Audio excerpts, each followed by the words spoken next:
السلام علیکم۔ امید ہے خیریت سے ہیں آپ سب۔ قرۃ العین حیدر افسانہ نگار بھی ہیں، ناول نگار بھی ہیں، اور ابھی 2008 میں نوئیڈا میں ہی ان کا انتقال ہوا تھا۔ گیان پیٹھ ایوارڈ جو لٹریچر کا، ادب کا سب سے بڑا ایوارڈ ہے، وہ ان کو مل چکا ہے۔ ان کا افسانہ ہے فوٹوگرافر، جس کا نام ہے، جو ہمارے نصاب میں شامل ہے۔ اس کا آج ہم مطالعہ کریں گے، سمجھنے کی کوشش کریں گے۔ بات دراصل یوں ہے کہ کرنے کو تو ہم اس کا خلاصہ بیان کر سکتے ہیں، اور خلاصہ بیان کر کے بس سمجھاتے ہوئے آگے نکل جایا جائے، لیکن افسانہ بچوں پڑھنے کی چیز ہے، اور آپ جانتے ہیں افسانے کو ایک ہی نشست میں نپٹایا جا سکتا ہے۔ مختصر افسانہ، شارٹ سٹوری ہے، 5 6 7 صفحات میں، اور اس سے زیادہ صفحات پر بھی ہوا کرتے ہیں یوں تو افسانے، لیکن یہ زیادہ بڑا افسانہ نہیں ہے۔ اور افسانے کو، بچوں ادب کو جو پڑھنے کا جو مزہ ہے وہ خلاصے میں نہیں ہے۔ تو اس بات کی عادت ڈالیں، اگر آپ پہلے سے خلاصہ پڑھیں گے، پہلے سے کسی چیز کی سمری پڑھیں گے، نوٹس پڑھیں گے، تو آپ پہلے سے کم پڑھ رہے ہیں، آپ کے ذہن میں اس سے کم رہے گا، اور اس سے کم آپ امتحان میں لکھ سکیں گے۔ تو سمجھ جو زیادہ بنتی ہے وہ مطالعے سے بنتی ہے۔ جب آپ جو چیز ہے افسانہ ہے تو مکمل افسانے کا کئی بار مطالعہ کریں، سمجھیں، خود اپنی سمجھ کو پیدا کریں۔ شروع کرتے ہیں۔ افسانے سے اہم باتیں میں کچھ افسانے کے دوران بھی بتاؤں گا، اور افسانے کے بعد بھی جو بہت اہم باتیں ہیں وہ سامنے آئیں گی۔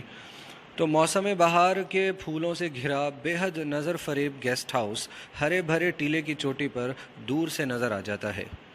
ٹیلے کے عین نیچے، بالکل نیچے، پہاڑی جھیل ہے۔ ایک بل کھاتی سڑک جھیل کے کنارے کنارے گیسٹ ہاؤس کے پھاٹک تک پہنچتی ہے۔ پھاٹک کے نزدیک والرس کی ایسی مونچھوں والا ایک فوٹوگرافر اپنا ساز و سامان پھیلائے ایک ٹین کی کرسی پر چپ چاپ بیٹھا رہتا ہے۔ والرس ایک بیل ہوتی ہے نا، بیل ہوتی ہے جیسے، اور اس کی جیسے لٹکی ہوئی سی داڑھی سمجھ لیجئے، مونچھیں اس کی اس طرح سے تھیں جیسے اس کی بیل لٹکی ہوئی ہو۔ مثلاً اس کی مونچھیں، کہنے کا مطلب یہ کہ پتلی پتلی تھیں اور تھوڑی بڑی مونچھیں تھیں۔ یہ گمنام پہاڑی قصبہ ٹورسٹ علاقے میں نہیں ہے، اس وجہ سے بہت کم سیاح اس طرف آتے ہیں۔ یہ جو پہاڑی ہے، علاقہ ہے، ایسی جگہ نہیں ہے جس کو بہت زیادہ لوگ جانتے ہوں، اسی لیے یہاں کم لوگ آتے ہیں۔ یہ کوئی ٹورسٹ علاقہ نہیں ہے، یہ کہ ایسا اسپاٹ ہو کہ جہاں جی منالی ہے، دہرادون میں بہت سارے اسپاٹس ہیں جہاں لوگ آئے دن آتے جاتے ہیں۔ یہ بہت بھیڑ اکٹھا ہوتی ہے جب وہ دور چلتا ہے، لیکن یہ ایسی جگہ ہے کہ جہاں اتنا زیادہ شور شرابہ اور اتنا زیادہ لوگوں کی آوک جاوک، آنا جانا نہیں ہے۔ چنانچہ جب کوئی ماہ عسل منانے والا جوڑا یا کوئی مسافر گیسٹ ہاؤس میں آ پہنچتا ہے تو فوٹوگرافر بڑی امید اور صبر کے ساتھ اپنا کیمرہ سنبھالے باغ کی سڑک پر ٹہلنے لگتا ہے۔ باغ کے مالی سے اس کا سمجھوتا ہے۔ گیسٹ ہاؤس میں ٹھہری کسی نوجوان خاتون کے لیے صبح سویرے گلدستہ لے جاتے وقت مالی فوٹوگرافر کو اشارہ کر دیتا ہے، اور جب ماہ عسل منانے والا، شادی کے بعد کا جو وقت ہوتا ہے، منانے والا جوڑا، شادی شدہ جوڑا ناشتے کے بعد نیچے باغ میں آتا ہے تو مالی اور فوٹوگرافر دونوں ان کے انتظار میں چوکس ملتے ہیں۔ آپ یہ دیکھ سکتے ہیں، فوٹوگرافر آپ کو نظر آ رہا ہے، اس کے ہاتھ میں کیمرہ ہے، اسی سیٹ پر وہ بیٹھا رہتا ہے، اور یہ گیسٹ ہاؤس کا نظارہ پہاڑی ہے، پہاڑی کے پاس ایک گیسٹ ہاؤس ہے۔ لوگوں کی آنا جانا اتنا زیادہ نہیں ہوتا، مشہور نہیں ہے۔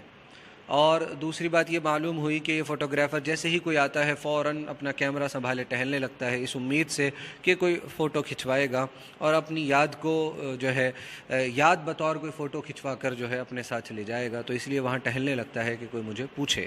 فوٹوگرافر مدتوں سے یہاں موجود ہے، نہ جانے اور کہیں جا کر اپنی دکان کیوں نہیں سجاتا، لیکن وہ اسی قصبے کا باشندہ ہے۔ معلوم نہیں یہاں کام اتنا زیادہ نہیں ہے، پھر بھی دوسرے علاقے میں کیوں نہیں جاتا۔ اپنی جھیل اور اپنی پہاڑی چھوڑ کر کہاں جائے؟ جب یہیں کا رہنے والا ہے تو اپنی جھیل اور اپنی پہاڑی، جس سے اس کا گہرا تعلق ہے، اسے چھوڑ کر کیسے جائے؟ اس پھاٹک کی پلیا پر بیٹھے بیٹھے اس نے بدلتی دنیا کے رنگا رنگ تماشے دیکھے ہیں۔ اس نے اس دنیا کے بدلتے ہوئے رنگا رنگ تماشے دیکھے ہیں۔ پہلے یہاں صاحب لوگ آتے تھے، بڑے بڑے جو ہے انگریز زمانے کے لوگ، جو صاحب لوگ تھے، ان کا ذکر کر رہے ہیں کہ جو عہدیدار لوگ تھے وہ آیا کرتے تھے۔ برطانوی پلانٹر سفید سولاہیٹ پہنے، کولونیل سروس کے جوغاداری عہدیدار، ان کی میم لوگ اور بابا لوگ، یعنی یہ سب آتے تھے۔ پلانٹرز یعنی جو آپ جانتے ہیں نا، ربر اور ٹی پلانٹیشن کرنے والے جو بڑے بڑے ٹریڈرز، کاروباری لوگ تھے، تجارتی لوگ تھے، تھے، اور کولونیل سروس یعنی جو برٹن کی سول سروسز کہہ سکتے ہیں، اس کے جغاداری عہدیدار یعنی بڑے بڑے عہدیدار، بھاری بھرکم عہدے والے، ان کے جاننے والے لوگ اور ان کے بابا لوگ آیا کرتے تھے، رات بھر گراموفون ریکارڈ چیختے تھے، اور گیسٹ ہاؤس کے نچلے ڈرائنگ روم کے چوبی فرش پر ڈانس ہوتا تھا۔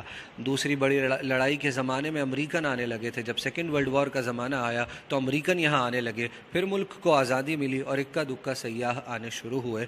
سیاح کہتے ہیں ٹورسٹ کو، یا سرکاری افسر، یا نئے بیاہے جوڑے، یا مصور جو پینٹنگ کرنے والے لوگ ہوا کرتے ہیں، آرٹسٹ ہوا کرتے ہیں، یا کلاکار جو تنہائی چاہتے ہیں، جو چاہتے ہیں کہ ہمیں ایسا گوشہ ملے جہاں ہمیں کوئی ڈسٹرب کرنے والا نہ ہو، جہاں ہم بیٹھ کر تنہائی میں اپنی خیالی دنیا میں کھو جانے کے بعد کچھ لکھ سکیں، کوئی شاعری کر سکیں، افسانہ لکھ سکیں، سٹوری لکھ سکیں، وغیرہ وغیرہ۔